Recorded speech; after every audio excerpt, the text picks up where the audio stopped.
Vamos a leer la palabra de Dios. Lucas 8:40 dice: Cuando volvió Jesús, le recibió la multitud con gozo porque todos le esperaban.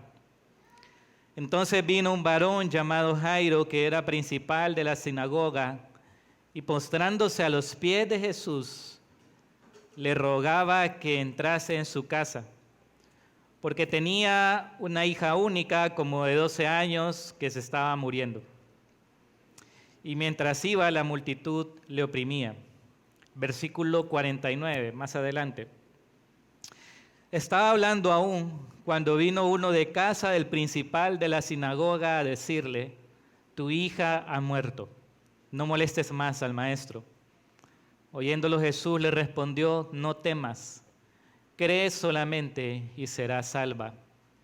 Entrando en la casa no dejó entrar a nadie consigo, sino a Pedro, a Jacobo, a Juan y al padre y a la madre de la niña.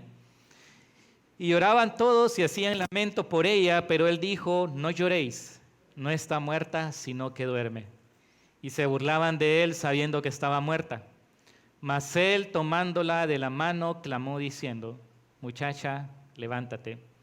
Entonces su espíritu volvió e inmediatamente se levantó, y él mandó que le diese de comer. Y sus padres estaban atónitos, pero Jesús les mandó que a nadie dijesen lo que había sucedido. Vamos a orar. Amado Señor, Padre, te damos gracias y te rendimos gratitud, Señor, porque tú eres bueno, porque tú eres misericordioso. Y como cantábamos ahorita, Señor, tú eres el ancla firme y fuerte. Gracias porque en ti, Señor, podemos tener esperanza, podemos tener confianza, seguridad, de que tú cuidas de nosotros, de que tú eres poderoso, Señor, para rescatarnos y librarnos de las tempestades, de las dificultades, de las aflicciones. Padre, te ruego que en esta mañana, Señor, tú, de acuerdo a tu misericordia, me permitas exponer tu palabra con fidelidad, Señor, reconociendo que no soy digno, pero confiando en tu gracia, en tu misericordia. Te ruego que sea tu Espíritu Santo, Señor, obrando en nuestras vidas a través del poder de tu palabra, Señor, de manera que nuestros corazones puedan ser fortalecidos por tu palabra, Señor, para crecer en nuestra fe, crecer en nuestra confianza en ti, confianza en tu palabra, Señor, confianza en tu obra en nuestras vidas, Señor, que podamos aferrarnos por la fe a tus promesas, de que tú siempre cuidas de nosotros, Señor. Encomendamos este tiempo en tus manos, Señor, y te lo pido en el nombre de tu Hijo amado Jesús. Amén. Bien, estas últimas semanas, hermanos, hemos estado viendo el asombroso poder de Cristo. Hemos visto su poder y autoridad demostrado sobre la naturaleza cuando nuestro Señor Jesucristo calmó la tempestad allá en el mar, cuando sus discípulos estaban agobiados y fueron a pedirle ayuda. Él, con el poder de su palabra, calmó la tempestad.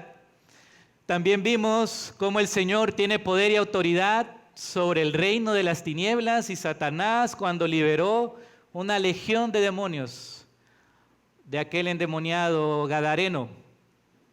La semana pasada estuvimos viendo el poder y la autoridad de nuestro Señor Jesucristo sobre la enfermedad, cuando esta mujer que tenía una enfermedad crónica de 12 años con flujo de sangre se acercó con fe a Jesucristo y con solo tocar el borde del manto del Señor fue sanada.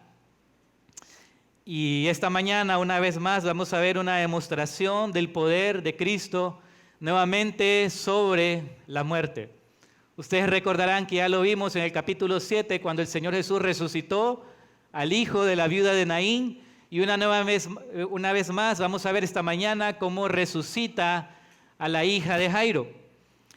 Ahora, es importante, hermanos, entender que todas estas demostraciones del poder de Cristo no son más que un anticipo de lo que Él iba a hacer a través de su resurrección, que es restaurar todas las cosas por medio de la obra que Él llevó a cabo por nosotros.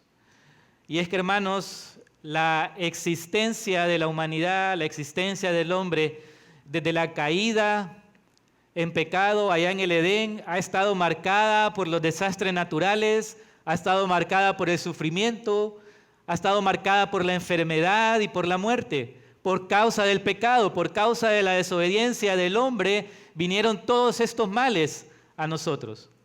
Y es por eso que cada día los vemos el sufrimiento, vemos el dolor, vemos la corrupción en nuestras vidas, en la naturaleza, en la vida de los demás. Pero hermanos, para eso vino el Hijo de Dios, para eso vino nuestro Señor Jesucristo, para restaurar todas las cosas. Eso es lo que dice la Escritura. Eso le dijo Pedro a aquellas personas que estaban escuchando el sermón de él allá en Hechos, y les dijo que era necesario que Cristo fuera recibido en el cielo hasta la restauración de todas las cosas, porque a través de Cristo todas las cosas van a volver al diseño original del Edén y con aún mayor gloria. Es gracias a la obra de Cristo que nosotros vamos a poder experimentar un día, hermanos, que ya no habrá más muerte, ya no habrá más llanto, ya no habrá más clamor, ya no habrá más dolor cuando estemos con Él en gloria. Ahora bien, nuestro Señor Jesucristo no solo estaba dando demostraciones de su poder y de la restauración que Él va a llevar a cabo en la vida de cada uno de aquellos que se acercan a Él con fe y humildad, sino que nuestro Señor Jesucristo al mismo tiempo muestra que Él es un Dios compasivo, misericordioso, que se compadece de las necesidades de sus criaturas. Y es que, hermanos, una de las emociones que más remarcan los evangelistas de nuestro Señor Jesucristo es su misericordia. El ministerio de nuestro Señor Jesucristo estuvo marcado por actos de misericordia hacia los hombres, hacia sus necesidades. Por ejemplo, Marcos 6:34 nos relata que nuestro Señor Jesucristo tuvo compasión al ver a los hombres extraviados espiritualmente. Dice en Marcos 6:34 que al desembarcar Jesús vio una gran multitud y tuvo compasión de ellos, porque eran como ovejas sin pastor, y comenzó a enseñarles muchas cosas. El Señor, hermanos, también mostró su compasión cuando vio la angustia y el dolor de aquellos que habían perdido un ser querido. Nuevamente, el ejemplo del hijo de la viuda de Naín, cuando vio a esta viuda llorando por su hijo muerto, se lo resucitó. Cuando vio a María y a los amigos de Lázaro llorando por él, dice Juan 11:35, que él también lloró y luego resucitó a Lázaro. El Señor Jesús, hermanos, también mostró su compasión al ver las necesidades físicas de sus criaturas, de los hombres. Dice en Marcos 8:2-3 que Él dijo: tengo compasión de la multitud, porque ya hace 3 días que están junto a mí y no tienen que comer. Y si los despido sin comer a sus casas, desfallecerán en el camino, pues algunos de ellos han venido desde lejos. El Señor vio el cansancio de los hombres, vio la necesidad de que comieran y se compadeció de ellos. Y hermanos, muchas veces a nosotros creo que nos cuesta ver al Señor de esta manera, porque a veces no somos así de compasivos con los demás. Pero nosotros tenemos un Dios compasivo que ve nuestras necesidades más pequeñas y Él se interesa en suplirlas. De manera que Él no solo es todopoderoso, porque si Él solo fuera todopoderoso, hermanos, quizás no se interesaría en suplir nuestras necesidades, no se compadecería de nuestras necesidades. Y si Él solo fuera compasivo, quizás no podría entonces suplir esas necesidades. Pero cuando Él es todopoderoso y es compasivo, y Él es ambas cosas a la vez, entonces podemos tener absoluta confianza de que Él no solo se compadece de nosotros, sino que también puede suplir cada una de nuestras necesidades. Ahora, esta es la verdad central, hermanos, que nosotros vamos a encontrar en este texto y en el texto que estuvimos estudiando también la semana pasada. Que a pesar de las pruebas, a pesar del temor que podamos experimentar en medio de la angustia, de las dificultades de la vida, nosotros podemos acercarnos con humildad y fe al Señor, sabiendo que el Señor puede suplir cada una de nuestras necesidades. Nos podemos acercar con confianza porque Él es compasivo, pero no solo es compasivo, Él es todopoderoso. Y Él puede cuidar de nosotros, puede guiarnos a través de las dificultades. Y aun cuando Él diga que no, podemos confiar en Él. Quiero que veamos entonces en los versículos 40 al 42 el clamor de un padre angustiado. Dice en el versículo 40 que cuando volvió Jesús, le recibió la multitud con gozo, porque todo lo que lo esperaban, con gozo porque todos le esperaban. Entonces vino un varón llamado Jairo, que era principal de la sinagoga, y postrándose a los pies de Jesús, le rogaba que entrase en su casa, porque tenía una hija única como de 12 años que estaba muriendo. Ahora, de entrada en esta escena, hermanos, nosotros podemos ver un gran contraste con lo que sucedió antes allá en la región de Gadara. ¿Se recuerdan que nuestro Señor Jesús liberó a este endemoniado, mandó a los demonios que se fueran a los cerdos se precipitaron por el despeñadero, se ahogaron, y entonces los dueños de estos cerdos, los que apacentaban estos cerdos, al ver esto, echaron a Jesús, le dijeron que se fuera. No querían tener nada que ver con Jesús. ¿Por qué? Porque miraban a Jesús como una amenaza a su comodidad, como una amenaza a sus bienes materiales, a su fuente de ingreso. Entonces le dijeron a Jesús que se fuera. En contraste, Jesús llega aquí y vemos que hay una gran multitud esperando a Jesús con gozo. Estaban esperándolo con ansias. Seguramente, hermanos, dentro de esta multitud habían muchos cojos, muchas personas enfermas, lisiados, paralíticos, ciegos, que estaban esperando a Jesús porque quería que Jesús los sanara, porque quería que Jesús los favoreciera con su gracia, con su misericordia, con su compasión, con su poder. Pero entre esta multitud, hermanos, hay un hombre que está sumamente desesperado, y ese es Jairo. Y dice que cuando mira llegar a Jesús, se tira a los pies de Jesús, se postra a los pies de Jesús. Ahora, este hombre, dice el relato, que era el principal de la sinagoga, es decir, que él ocupaba, hermanos, un puesto de mucha importancia dentro de la comunidad en la cual él vivía.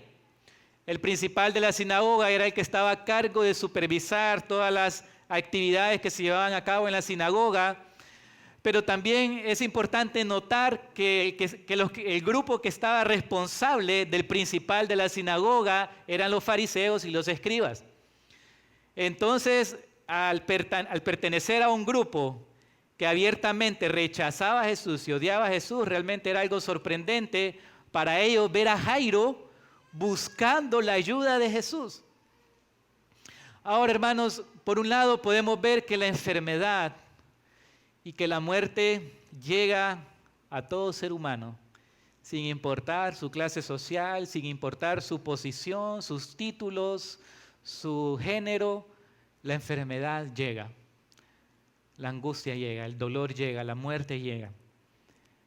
Y en este caso, la enfermedad había llegado a la hija, probablemente de uno de los hombres más importantes de la comunidad. Pero saben, este puesto, este título de importancia o el pertenecer a este grupo que abiertamente se había declarado enemigo de Jesús, no le importó a él para humillarse delante del Señor. Dice que él postrado se tiró a los pies de Jesús y le rogaba mucho, dice el relato de Marcos, que sanara a su única hija, dice Lucas. ¿Saben? Lucas hace este énfasis en que era la única hija, era una hija de 12 años.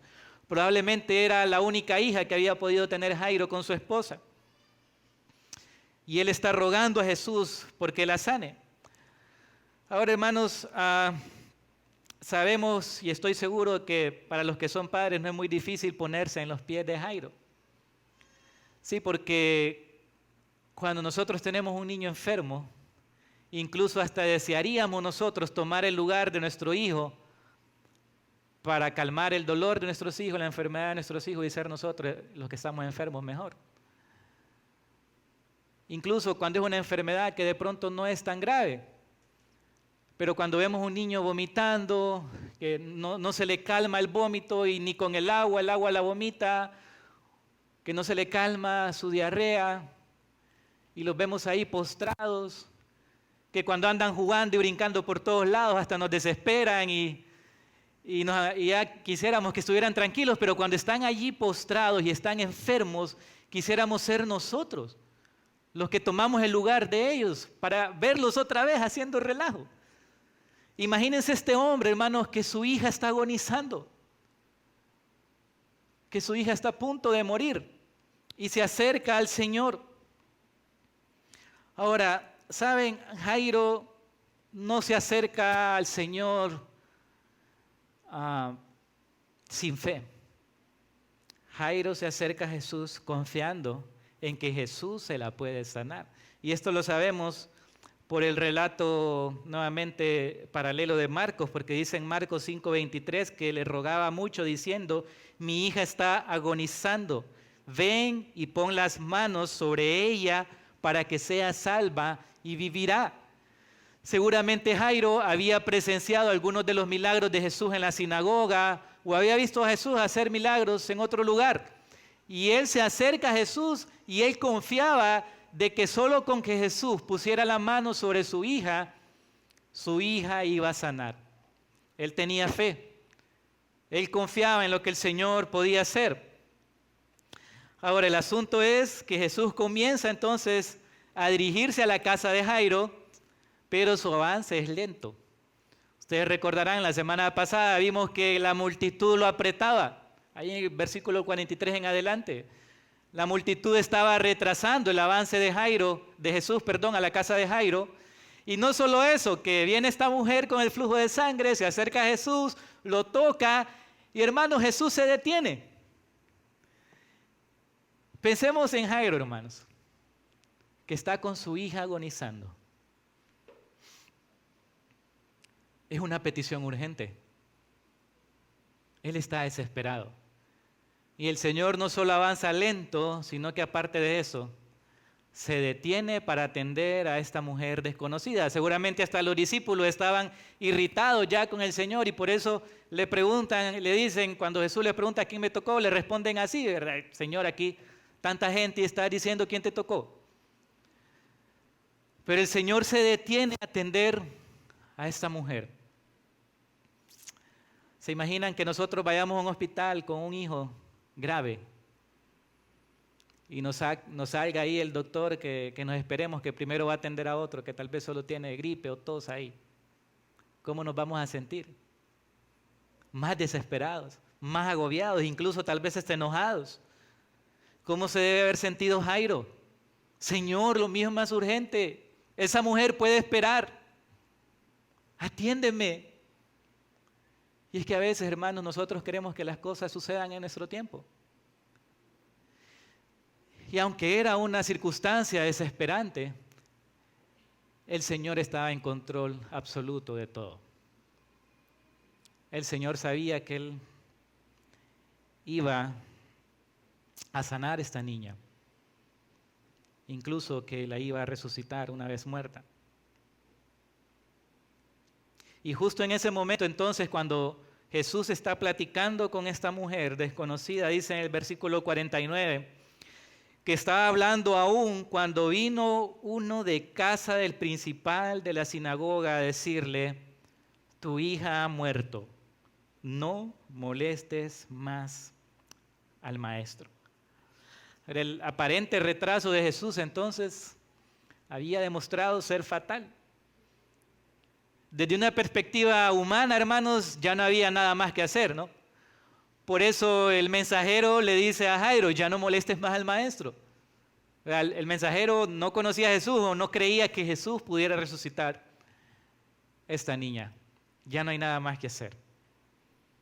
Sin embargo, nuestro Señor alienta a Jairo y le dice: no temas, cree solamente y serás salva.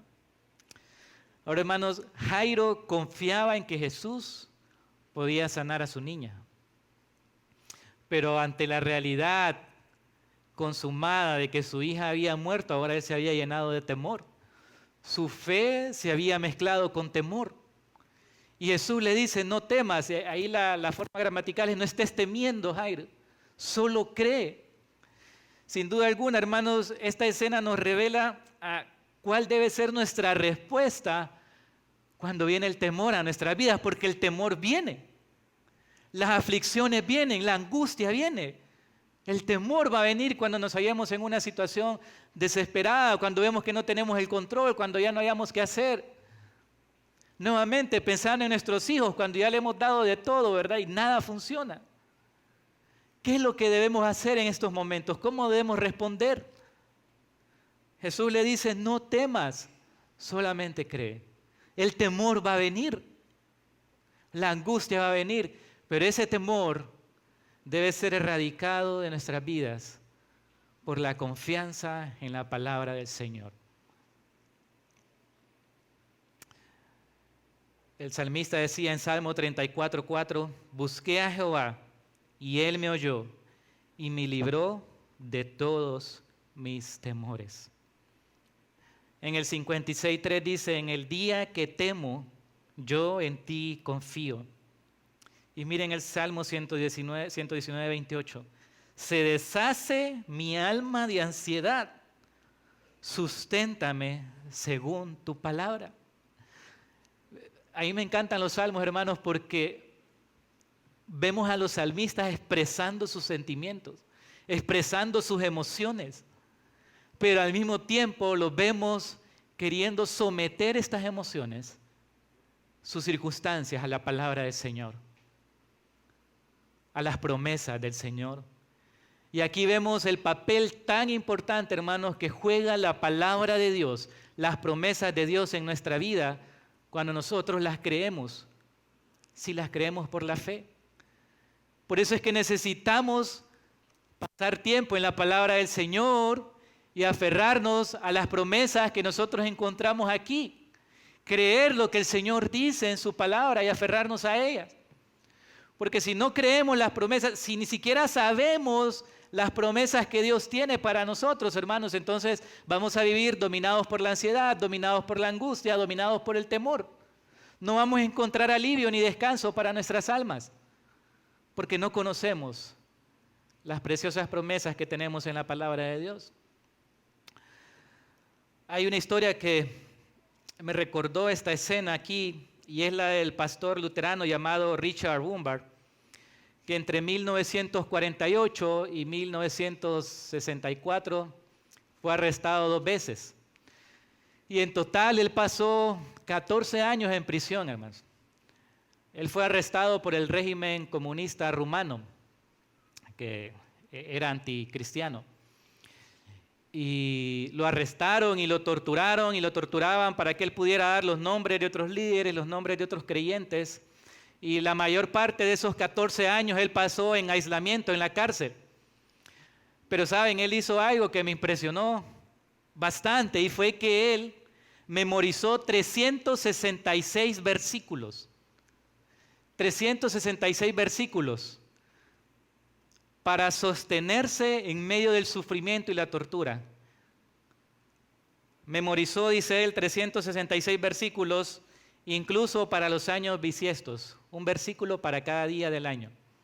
Y él dice que en la oscuridad, en el sufrimiento y en la tortura, la palabra de Dios era su sustento. Hermano, cuando nosotros pasamos por estas pruebas, y yo sé que es fácil decirlo cuando no estamos en la prueba, pero las pruebas van a venir,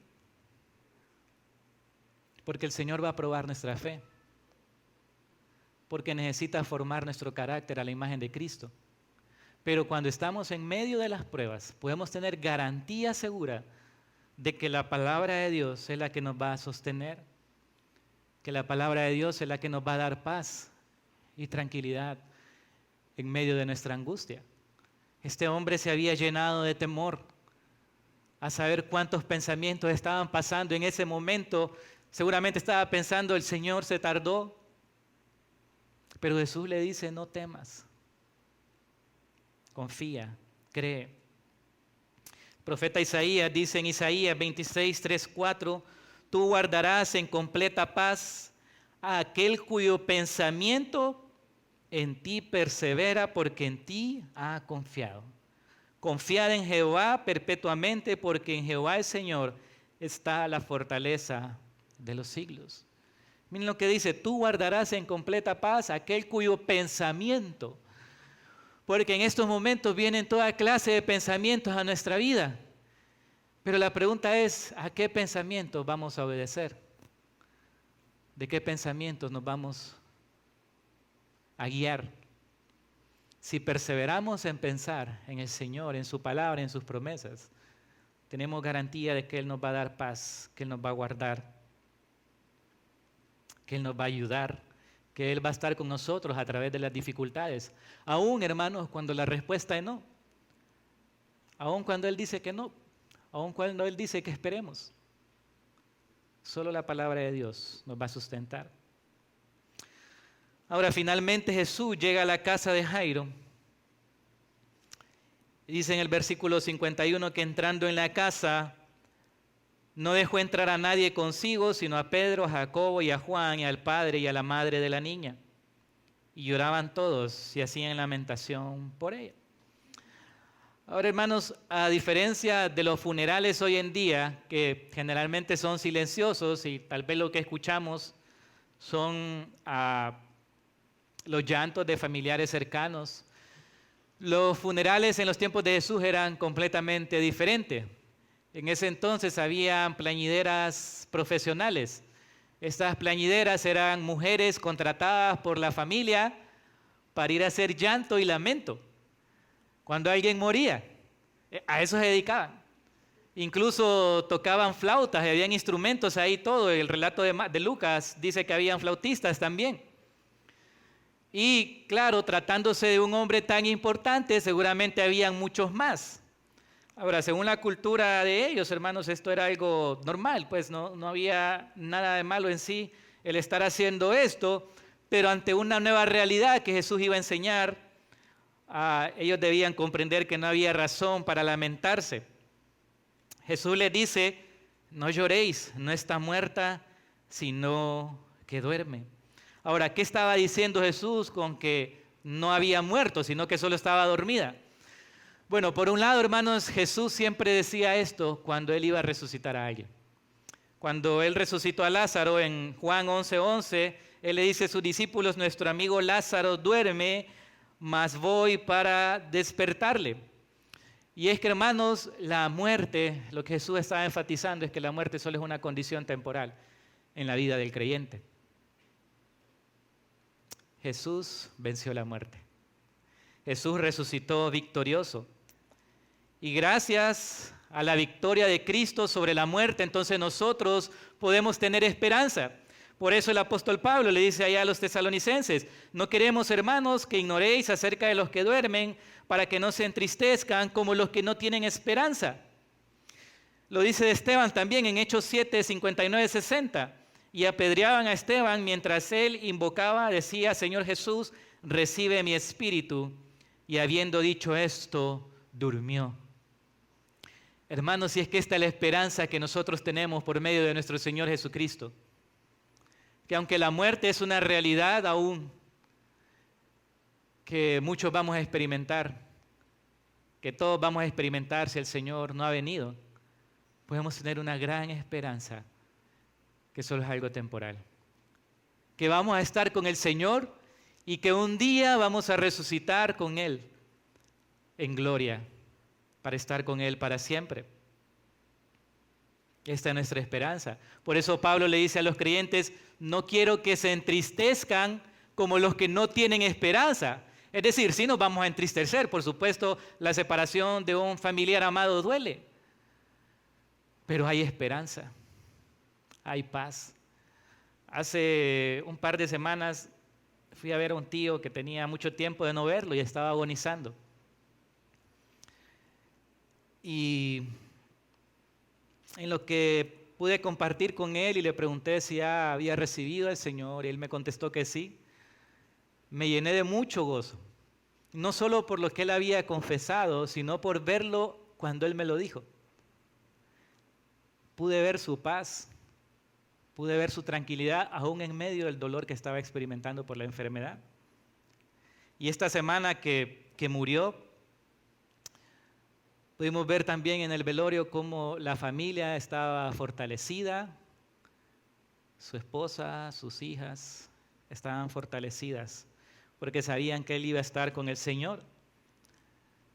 Y por eso cuando uno va a un velorio, a un funeral de alguien que ha muerto en el Señor, hermanos, uno más bien mira a una familia dolida, pero fortalecida, llena de esperanza, confiando en el Señor.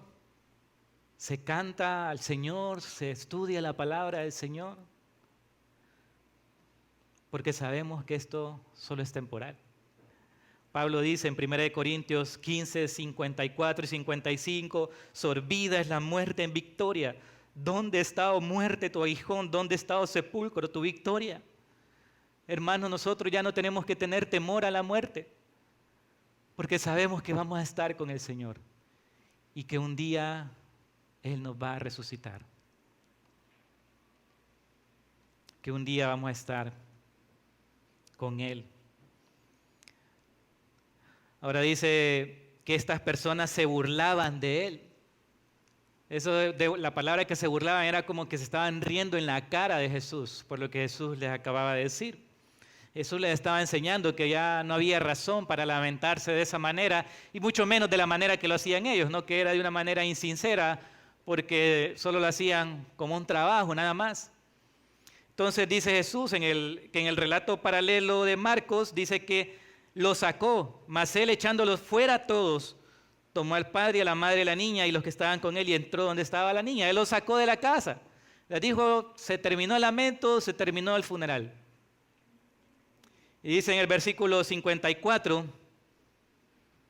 que él tomándola de la mano clamó diciendo, muchacha, levántate. Entonces su espíritu volvió inmediatamente y se levantó y él mandó que le diesen de comer. Ahora es interesante esto que dice que Jesús tomó la niña de la mano. Saben, la ley dice, allá en Levíticos y en Números también, que si alguien tocaba a una mujer con flujo de sangre, quedaba ceremonialmente impuro. Y que si alguien tocaba un cadáver, quedaba ceremonialmente impuro. Y Jesús, en cuestión de minutos o quizás unas pocas horas, había sido tocado por una mujer con el flujo de sangre y él mismo tocó un cadáver. Ahora, hermanos, con Jesús sucede completamente lo contrario. Jesús no puede ser contaminado por nadie. Jesús no puede ser impuro. Todo lo contrario, cuando alguien toca a Jesús, en su inmundicia, en su impureza, esa persona queda completamente limpia y pura. Porque Jesús es la fuente de toda santidad y pureza. Y cuando alguien viene a Él, Él encuentra limpieza, encuentra transformación. Él no se ve afectado por la impureza. Su santidad consume la mancha del pecado y la corrupción, y eso es lo que Él hace con nosotros. Cuando nosotros venimos a Cristo, Él no solo nos justifica por la fe, sino que nos transforma y nos santifica por el poder de su Espíritu Santo y de su palabra. De manera que va limpiando en nuestras vidas, va quitando nuestra inmundicia, nuestra impureza, y delante de Él somos declarados santos, justos, porque Él mismo es puro. Y Él nos imparte su gracia para que podamos vivir en santidad. Ahora dice que a la voz del Señor, esta niña se levanta y su espíritu vuelve a ella. Ahora, este detalle es importante también, a la voz del Señor. ¿Cómo resucitó al hijo de la viuda de Naín? A su voz. ¿Cómo resucitó a Lázaro? A su voz. Y a esta niña también, a la voz. Y es que saben, hermanos, estos milagros de resurrección que Jesús hace son un retrato, son una imagen de lo que sucede con nosotros cuando el Señor nos llama. Porque la Biblia dice que nosotros estamos muertos en nuestros delitos y pecados. Efesios capítulo 2, versículo 1.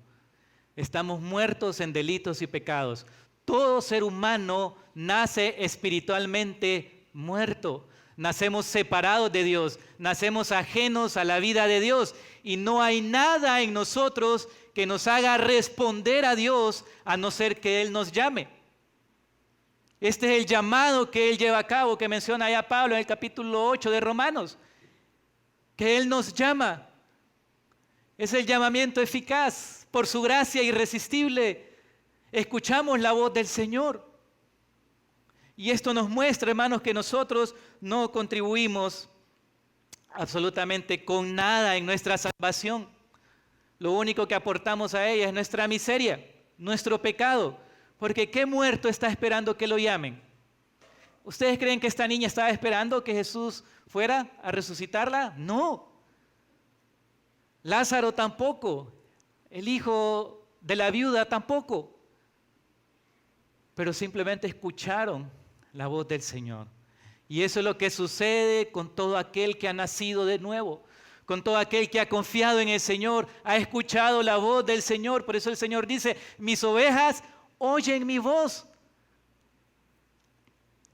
Oímos su voz porque somos sus ovejas, porque somos de Él y Él nos llama a una nueva vida. Él nos rescata de nuestra miseria, nos rescata de nuestra corrupción. Y por su gracia y su misericordia, por su gran amor, venimos a ser nuevas criaturas.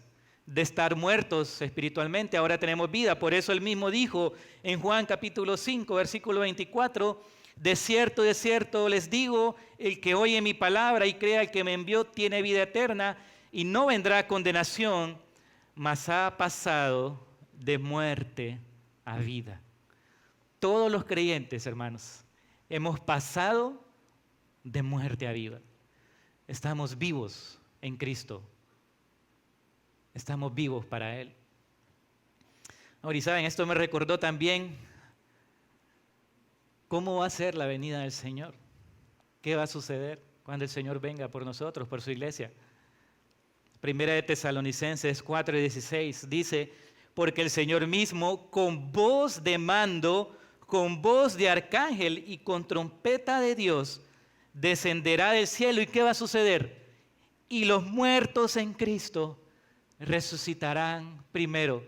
¿Cómo va a venir el Señor? Con voz de mando. ¿Qué va a suceder a la voz del Señor? Los muertos en Cristo se van a levantar.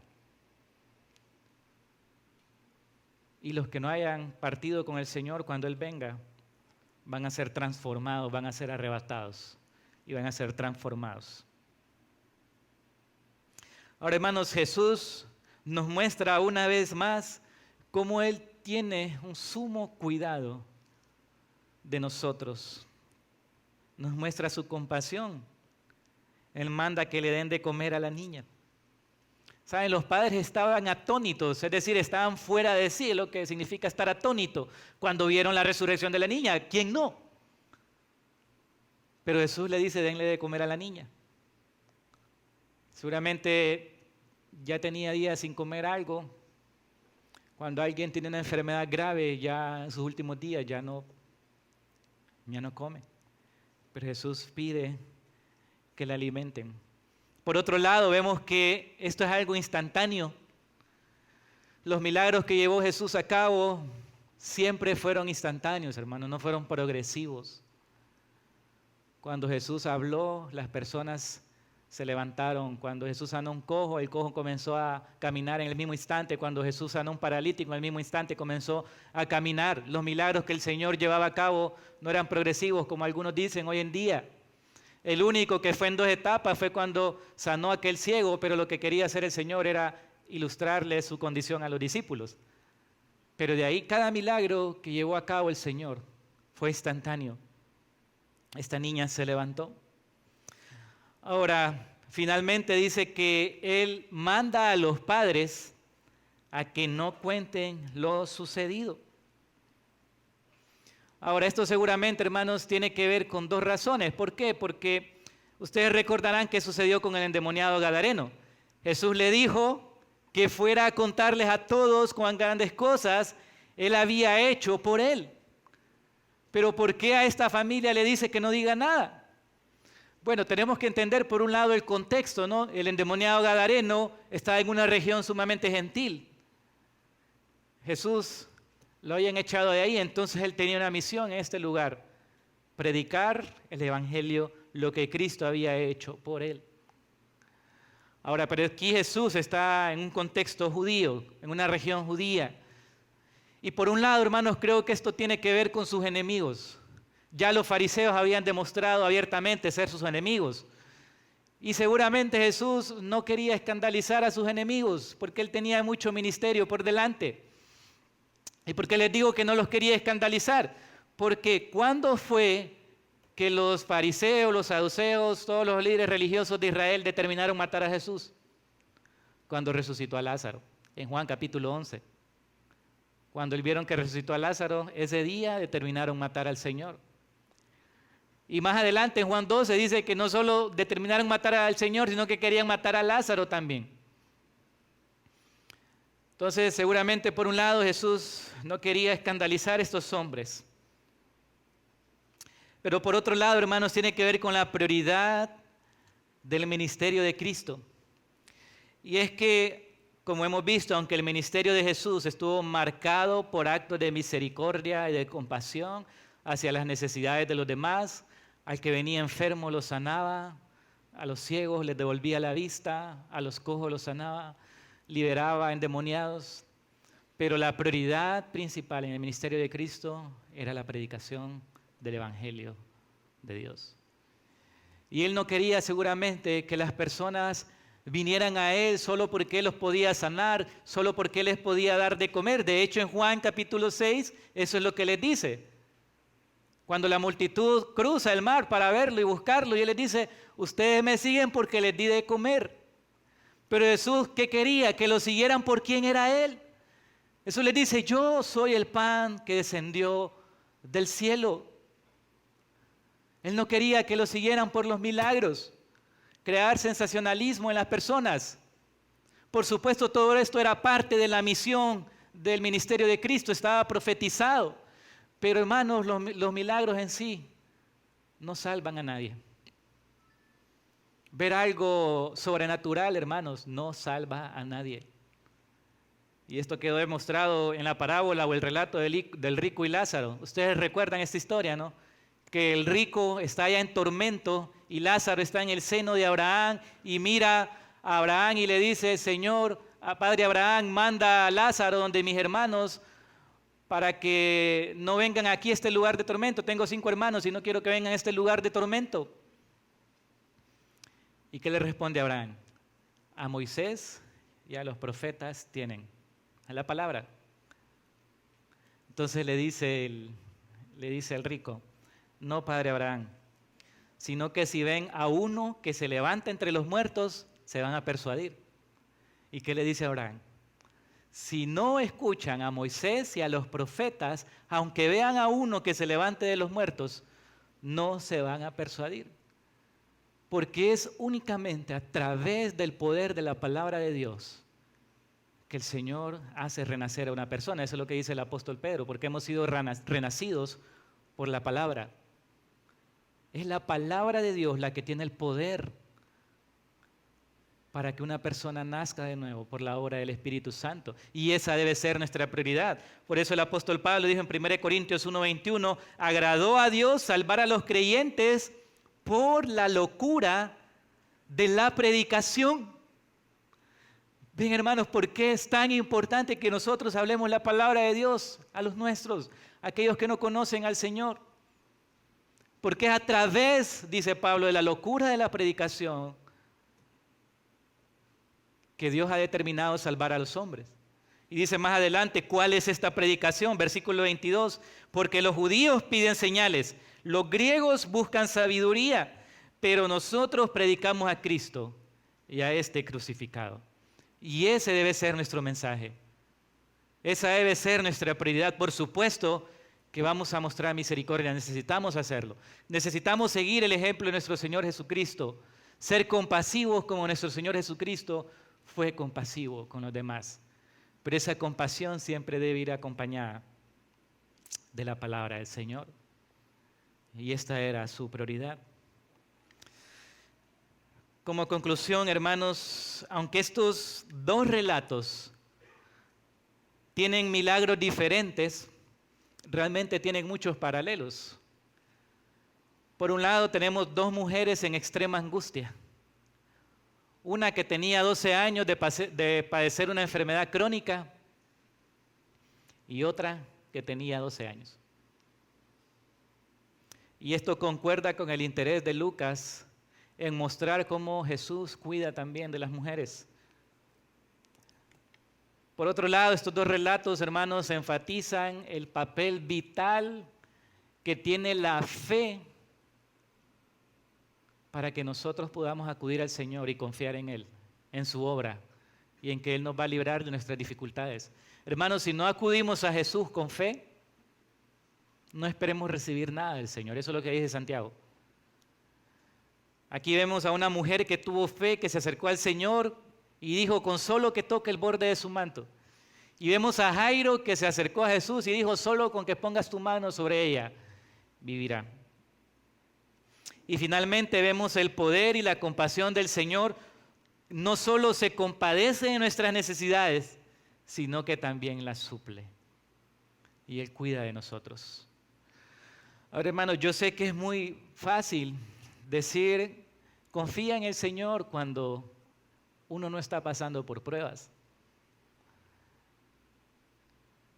Pero, hermanos, vamos a ser probados. Las dificultades van a venir. La angustia va a venir, la aflicción va a venir.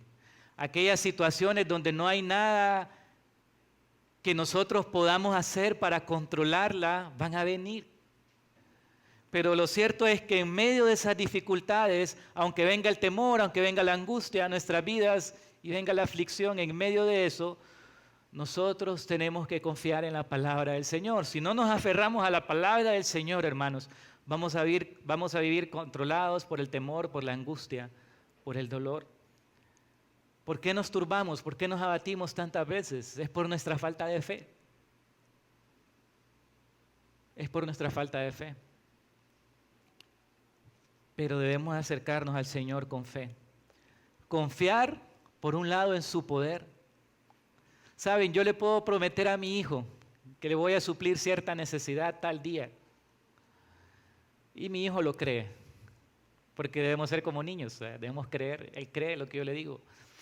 Pero mi hijo no tiene garantía segura de que yo voy a suplir esa necesidad. Yo me puedo ver envuelto en una situación en la cual yo no voy a poder cumplirle. Pero hermanos, nosotros tenemos un Dios todopoderoso, creador del cielo y de la tierra, que no hay nada que pueda decirle, ¿qué haces? No hay nadie que pueda detener su mano, que solo la voz de su palabra puede mandar que algo sea realidad en nuestras vidas. Y nosotros debemos confiar en Él, confiar en su poder y en su cuidado compasivo hacia nosotros. Y aun cuando Él diga que no, confiar en que su voluntad es buena, agradable y perfecta para nuestras vidas. Vamos a orar. Padre,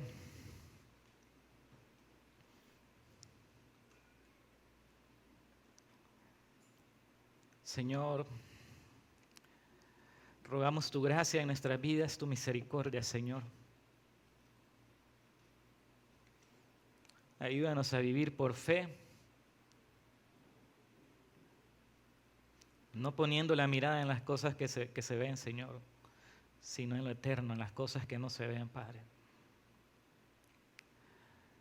Ayúdanos, Señor, a recordar en medio de las aflicciones que van a venir, porque tienen que venir a nuestras vidas para que seamos probados, para que tú obres en nosotros, en nuestro carácter y moldees la imagen de Cristo en nosotros. Ayúdanos que en medio de estas aflicciones, Señor, no nos falte la fe, Padre. Que no seamos orgullosos, que no queramos resolver todo por nuestra propia cuenta.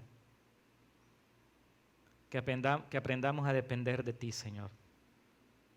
A confiar en tus promesas, a confiar en tu palabra, Señor.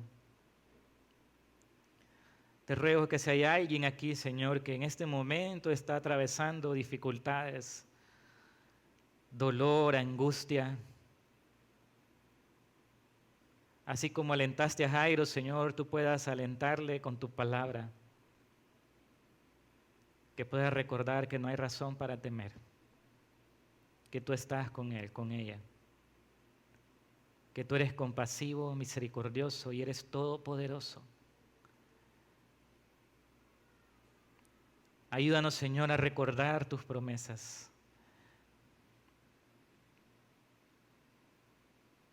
Y a encontrar descanso, a encontrar paz y alivio en ti, Señor. Gracias por tu palabra, Señor, en el nombre de Jesús.